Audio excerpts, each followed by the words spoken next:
Hi ഓൺ അസ്സാം വലൈക്കും, welcome back to our channel. അപ്പോൾ ഇന്നത്തെ വ്ളോഗിലേക്ക് എല്ലാവർക്കും സ്വാഗതം. എല്ലാവരും സുഖമായിട്ട് ഹാപ്പി ആയിട്ടിരിക്കണേ വിചാരിക്കണേ. അൽഹംദുലില്ലാ ഞങ്ങളിവിടെ സുഖമായിട്ട് ഹാപ്പി ആയിട്ടിരിക്കണം കേട്ടോ. അപ്പോൾ ഞാൻ ഇന്നത്തെ കുറച്ച് വിശേഷങ്ങളുമായിട്ടാണ് വന്നിട്ടുള്ളത്. ഡേ ഇൻ മൈ ലൈഫ് എന്നൊക്കെ പറയാം. അപ്പോൾ ഇന്നത്തെ കുറച്ച് ക്ലീനിങ്ങും കാര്യങ്ങളൊക്കെയാണ് ഉൾപ്പെടുത്തിയിട്ടുള്ളത്. അപ്പോൾ വീഡിയോ എല്ലാവരും എൻ്റെ വരെ കാണാനായിട്ട് ശ്രമിക്കുക. സബ്സ്ക്രൈബ് ചെയ്യാതെ കാണുന്ന കൂട്ടുകാരൊക്കെ പ്ലീസ് സബ്സ്ക്രൈബ് ചെയ്തിട്ട് കാണുക. ലൈക്കും ഷെയറും കമൻറ്റും ഒക്കെ ചെയ്യുക കേട്ടോ. ബെല്ലൈക്കൺ ക്ലിക്ക് ചെയ്യുക, എന്നാലാണ് നമ്മളിടുന്ന പുതിയ വീഡിയോസിന് നോട്ടിഫിക്കേഷൻ അതാത് സമയത്ത് ലഭിക്കുള്ളൂ കേട്ടോ. അപ്പോൾ ഇന്നതാ രാവിലെ തന്നെ ക്ലീനിങ്ങിനായിട്ട് ഇറങ്ങിയതാണ് കേട്ടോ. മുഹറം 9 നോമ്പാണ്. അപ്പോൾ കാര്യമായിട്ട് കുക്കിംഗ് ഒന്നുമില്ല, പക്ഷേ ക്ലീൻ ചെയ്യാതെ വയ്യല്ലോ. അപ്പോൾ ക്ലീനിങ് ചെയ്യാമെന്ന് വിചാരിച്ചു കേട്ടോ. കുക്കിംഗ് ഇല്ലെങ്കിലും രാവിലെ മോനെ വിടാൻ വേണ്ടിയിട്ട്, സ്കൂളിൽ വിടാൻ വേണ്ടിയിട്ട് ചെറിയൊരു കുക്കിംഗ് ഒക്കെ കഴിഞ്ഞു കേട്ടോ. അപ്പോൾ ഇതാ റൂമിൽ നിന്നാണ് തുടങ്ങുന്നത്. സാധാരണ നമ്മൾ സ്ഥിരമായിട്ട് യൂസ് ചെയ്യുന്ന സ്ഥലങ്ങളാണ് എന്നും ക്ലീൻ ചെയ്യുള്ളൂ കേട്ടോ. അല്ലാത്ത ഭാഗങ്ങളൊക്കെ ഒരു 4 ദിവസം കൂടുമ്പോഴൊക്കെയാണ് ക്ലീൻ ചെയ്യാറുള്ളൂ. ഇപ്പോൾ പിന്നെ നമുക്ക് ഷോപ്പിങ്ങും കാര്യങ്ങളൊക്കെയാണ് കേട്ടോ. നമ്മൾ ഇവിടുത്തെ കാക്കാൻ്റെ മോളെ കല്യാണമുണ്ട്, അപ്പോൾ അതിൻ്റെ ഷോപ്പിങ്ങും കാര്യങ്ങളൊക്കെയാണ്. അതാണ് 2 ബാഗ് അവിടെ കൊണ്ടുവച്ചിട്ടാണ്. ഇന്നലെ മിനിഞ്ഞാന്നൊക്കെ ഓരോ വഴിക്കായിട്ട് പോകലായിരുന്നു പണി. അപ്പോൾ അങ്ങനെ ആവുന്ന ക്ലീൻ ചെയ്തില്ലെങ്കിൽ നമുക്ക് എപ്പോഴും പറ്റിയെന്ന് വരില്ല. പിന്നെ ഇന്നലെ മുതൽ ജിമ്മിൽ പോലും സ്റ്റാർട്ട് ചെയ്തു. അപ്പോൾ ഇനി അതിനനുസരിച്ച് വേണം ഷെഡ്യൂൾ ചെയ്യാൻ കേട്ടോ. ഞാൻ വേറെ ഒന്നുമല്ല നോക്കണം കേട്ടോ. പാഷൻ ഫ്രൂട്ടിൻ്റെ വള്ളി പടർന്ന് ആകെ പന്തലിച്ചൊരു കാട് പോലെ ആയിട്ടുണ്ട്. ചിലപ്പോൾ വലിച്ചിട്ടുണ്ടെങ്കിലും തോന്നുന്നുണ്ട് കേട്ടോ. പക്ഷെ നിറച്ച് പൂവിട്ടിട്ടുണ്ട് കേട്ടോ. അവിടെ ഒരു പാഷൻ ഫ്രൂട്ടിൻ്റെ തൈ ഉണ്ടായപ്പോൾ നെറ്റ് കൊടുന്ന് വലിച്ച് കെട്ടി കൊടുത്തായിരുന്നു. ഇപ്പോൾ ഏസിൻ്റെ കംപ്രഷർമ കൂടെ ഒക്കെ കയറി മറിഞ്ഞ് നല്ല ഉഷാറായി വന്നിട്ടുണ്ട്. മഴയാണല്ലോ, അപ്പോൾ നല്ലോണം പടർന്നു പിടിച്ചിട്ടുണ്ട്. പിന്നെ ഇതാ സോഫയൊക്കെ ഒന്ന് തട്ടിക്കുട്ടി നന്നാക്കാം കേട്ടോ. വാക്വം ചെയ്യണം ശരിക്ക്, പക്ഷെ ഇന്നിപ്പോൾ അതിനുള്ള മൂടൊന്നുമില്ല. നോൽമ്പല്ലേ, അപ്പോൾ പിന്നെ ഇന്നലെ ജിമ്മിൽ പോകാൻ തുടങ്ങിയതിൻ്റെ ക്ഷീണം തന്നെ ഉണ്ട്. പിന്നെ നോൽമ്പും കൂടി ആയപ്പോൾ നല്ല റിസ്ക് എടുക്കാൻ വയ്യ, നോമ്പ് മുഴുവനാവണമല്ലോ. അപ്പം ഞാൻ അടിച്ചു വാരാതെ ഇട്ട് തുടക്കുന്നത്. ഞാൻ എപ്പോഴും ചെയ്യണ പോലെ തന്നെ ഞാൻ 2 പ്രാവശ്യമായിട്ടാണ് തുടക്കുക. അപ്പോൾ ആദ്യത്തെ പ്രാവശ്യം അടിച്ചു വാരുന്നത് ഫോക്കസ് ചെയ്തിട്ട്, അതായത് കച്ചറകളൊക്കെ ഇങ്ങനെ തട്ടി തട്ടിയാണ് ഞാൻ അടിക്കുന്നത്. നിങ്ങൾ കണ്ടാൽ അല്ല, മോപ്പ് ചെയ്യുന്നത് കണ്ടാലറിയാം. ഒരു കച്ചറ ഉണ്ടാകുമ്പോൾ ഇങ്ങനെ തട്ടിയിട്ടാണ് മോപ്പ് ചെയ്യുക കേട്ടോ. നല്ല ക്ലീനായിട്ട് കിട്ടും കേട്ടോ. നമ്മൾ അടിച്ചു വരുന്ന പോലെ തന്നെ ക്ലീനായിട്ട് കിട്ടും. അവിടെ ഇവിടെ എന്തെങ്കിലും കുറച്ച് കച്ചറ ഉണ്ടാവുള്ളൂ. പക്ഷെ നമ്മൾ ഡീറ്റെയിൽ ആയിട്ട് അടിക്കാനും കൂടെ നിൽക്കുമ്പോൾ കുറേ ടൈം ആവില്ലെന്ന് എഴുതിയിട്ട് അങ്ങനെ ചെയ്യുന്ന കേട്ടോ. എന്നിട്ട് ഞാൻ ഈ കോമൺ ടോയ്ലറ്റ് ഉണ്ടല്ലോ, അതൊക്കെ അങ്ങോട്ട് തട്ടുകയാണ് ചെയ്യുക. പിന്നെ ലാസ്റ്റ് അവിടുന്ന് വാരിയെടുക്കും. എനിക്കതിപ്പോൾ ഒരു പ്രാക്ടീസായിട്ടോ. ഓരോരുത്തർക്ക് ഓരോ എയിമാണല്ലോ. പിന്നെ നമ്മൾ തന്നെ ക്ലീൻ ചെയ്യുക, ദിവസം ക്ലീൻ ചെയ്യുകയൊക്കെ ചെയ്യുമ്പോൾ നമ്മൾ ഓരോ എളുപ്പമാർഗ്ഗങ്ങൾ കണ്ടെത്തുന്നതാണ് കേട്ടോ. പിന്നെ ഇങ്ങനെ ചെയ്യുമ്പോൾ പൊടി പാറാതെ കിട്ടും ചെയ്യല്ലോ. എന്താ ഇങ്ങനെ കച്ചറ പോരുന്ന രീതിക്ക് ഇങ്ങനെ തുടച്ചു കൊണ്ടുവരിക ചെയ്യട്ടോ. നല്ലോണം പോരും, നല്ലോണം ക്ലീൻ ആവുകയും ചെയ്യും. അപ്പോൾ തുടക്കലൊക്കെ കഴിഞ്ഞിട്ട് മെയിനായിട്ടുള്ള ക്ലീനിങ് കിടക്കുന്നത് കിച്ചണിലാണ് കേട്ടോ. കിച്ചണൊക്കെ വൃത്തികേടായി കിടക്കുകയാണ്. ഞാൻ പറഞ്ഞല്ലോ, ഇന്നലെ പർച്ചേസിങ്ങിന് പോയിട്ട് നേരം വൈകി വന്നപ്പോൾ പിന്നെ കൂടുതലായിട്ട് ഡീറ്റെയിൽ ആയിട്ട് കഴുകാനും പിടിക്കാനും വൃത്തിയാക്കാനൊക്കെ ഒന്നും നിന്നിട്ടില്ല. പിന്നെ ഇന്ന് മോനെ സ്കൂളിൽ വിടാനുള്ളത് തത്രപ്പാടിൽ അതും ഉണ്ടായിരുന്നു കേട്ടോ.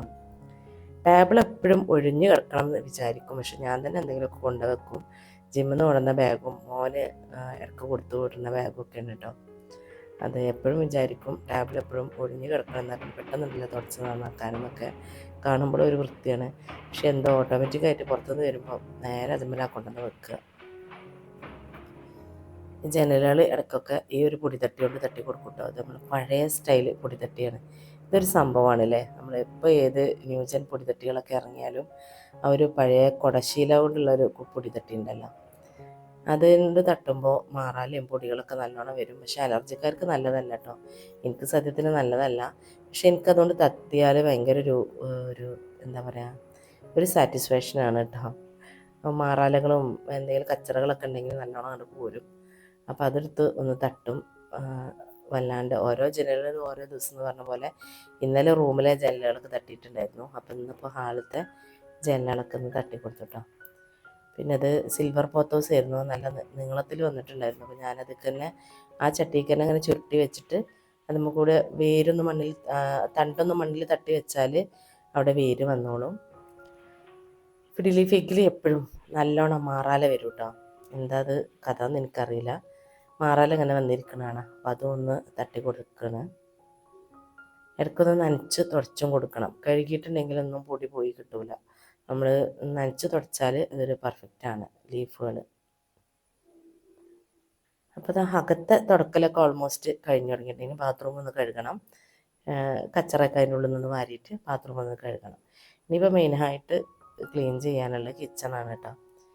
കിച്ചൺ ക്ലീൻ ചെയ്തിട്ടാൽ തന്നെ നമുക്ക് പാതി ജോലി തീർന്ന പോലെ ഒരു ഫീലാണ്. അത്ര വലിയ ഭാരപ്പെട്ട ജോലിയൊന്നും ആയിട്ടില്ല.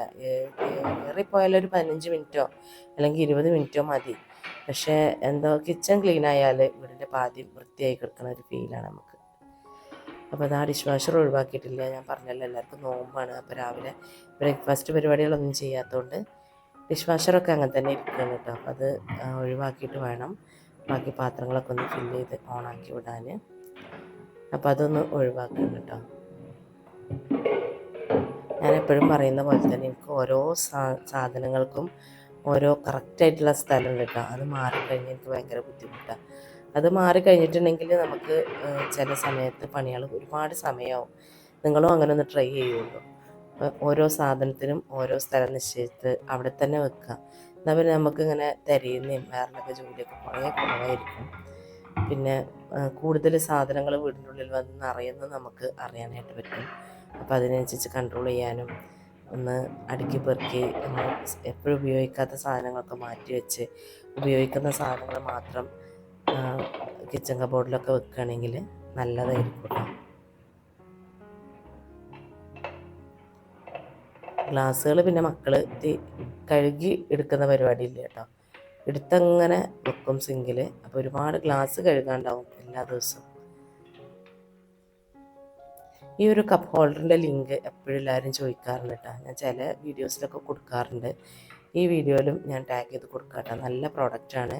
പിന്നെ ആരൊരാൾ ചോദിച്ചിട്ടുണ്ടായിരുന്നു മാഗ്നറ്റിക് ആണോ എന്ന് ചോദിച്ചിട്ടുണ്ടായിരുന്നു. മാഗ്നറ്റിക്കിലൊന്നും നിൽക്കില്ല കേട്ടോ. അത് സ്ക്രൂ ചെയ്ത് വെച്ച് തന്നെയാണ്. എന്താ ചില പ്രൊഡക്റ്റിൻ്റെ കൂടെയൊക്കെ നമ്മളെ ടിഷ്യൂവിൻ്റെ ഒക്കെ ഡിസ്പെൻസർ ഉണ്ടല്ലോ, അതിൻ്റെ കൂടെയൊക്കെ ഡബിൾ ടാപ്പ് ഉണ്ടായിരുന്നു. പക്ഷെ അതിലൊന്നും താങ്ങൂല. നമ്മൾ സ്ക്രൂ ചെയ്ത് തന്നെ വെക്കേണ്ടി വരും കേട്ടോ. പിന്നെ അതെപ്പോഴാണ് വെക്കുക എന്നൊരു സുഹൃത്ത് ചോദിച്ചിട്ടുണ്ടായിരുന്നു. നമ്മൾ കിച്ചൻ്റെ ഒക്കെ വർക്ക് കഴിഞ്ഞ ശേഷം ഫിനിഷിങ് വർക്കിൽ വെച്ചാൽ മതി കേട്ടോ.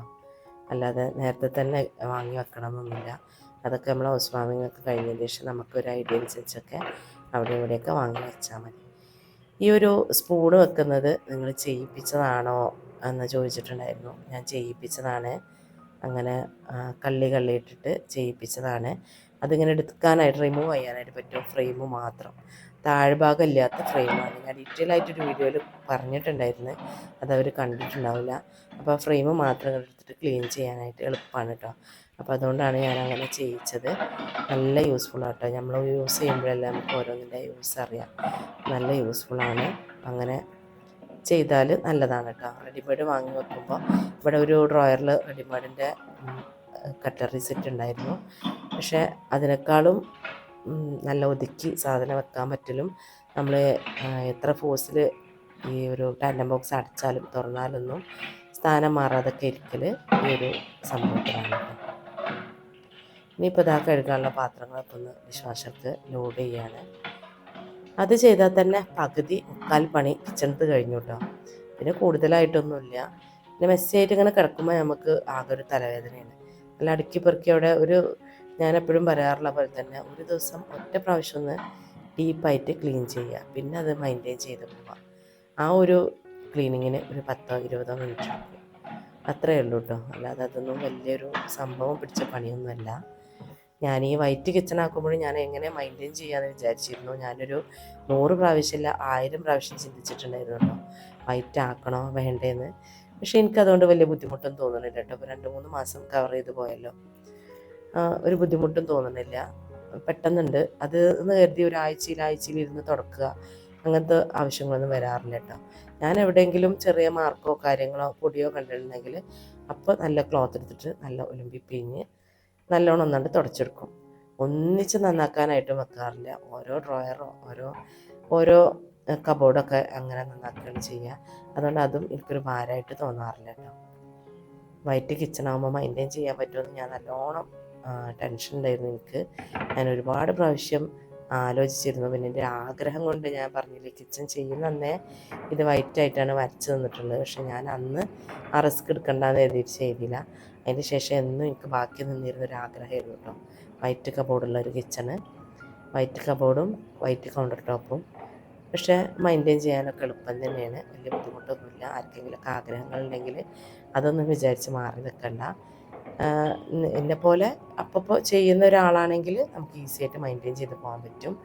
നമ്മൾ പണിക്കാരൊക്കെ കരുതി സെർവൻറ്റ് വരട്ടെ അപ്പോൾ നന്നാക്കുക, അല്ലെങ്കിൽ മാസത്തിലൊരിക്കൽ നന്നാക്കുക, ഒറ്റ നന്നാക്കൽ നന്നാക്കുക, ഒക്കെ വൃത്തികേടാവുമ്പോൾ നന്നാക്കുക എന്നൊക്കെ വിചാരിച്ച് നിൽക്കുകയാണെങ്കിൽ ശരിയാവില്ല. ഇതേപോലെ എന്നും ഇങ്ങനെ ഉള്ളത് മെയിൻറ്റെയിൻ ചെയ്യുമ്പോൾ ഈസിയാണ് കേട്ടോ.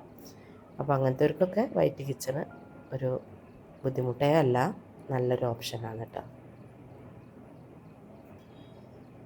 അപ്പോൾ അത്രയൊക്കെയായിരുന്നു കേട്ടോ ഇന്നത്തെ ക്ലീനിങ് ഒക്കെ ഓൾമോസ്റ്റ് കഴിഞ്ഞു. ഇപ്പോൾ വീഡിയോ എഡിറ്റ് ചെയ്ത് ഇന്ന് തന്നെ ഇടുമെന്നൊന്നും അറിയില്ല, ഇടണം എന്നൊക്കെയാണ് ആഗ്രഹം. അപ്പോൾ പറഞ്ഞത് മറക്കണ്ട, സബ്സ്ക്രൈബ് ചെയ്യാതെ കാണുന്ന കൂട്ടുകാരൊക്കെ പ്ലീസ് സബ്സ്ക്രൈബ് ചെയ്യുക, ലൈക്കും ഷെയറും കമൻറ്റും ഒക്കെ ചെയ്യുക കേട്ടോ. അപ്പോൾ ഞാൻ കഴിഞ്ഞ വീഡിയോയിൽ പറഞ്ഞ പോലെ തന്നെ നിങ്ങൾക്കൊക്കെ എൻ്റെ ഷോർട്ട് വീഡിയോ ആണോ ലോങ് വീഡിയോ ആണോ കാണാൻ ഇഷ്ടം എന്നുള്ളതും കൂടെ പറയാം കേട്ടോ. 1-2 ആൾക്കാർ മാത്രമാണ് പറഞ്ഞത്, അപ്പോൾ ബാക്കിയുള്ളവരും കൂടെ പറയാം. തീർച്ചയായിട്ടും നിങ്ങളുടെ അഭിപ്രായങ്ങൾ ഞാൻ എന്നും മാനിച്ചിട്ടേ ഉള്ളൂ, ഇനിയും അങ്ങനെ ആയിരിക്കും. അപ്പോൾ ഇനി വീണ്ടും ഒരു വ്ളോഗിലൂടെ കാണുന്നവരെയും അസ്സലാമു അലൈക്കും, ബൈ.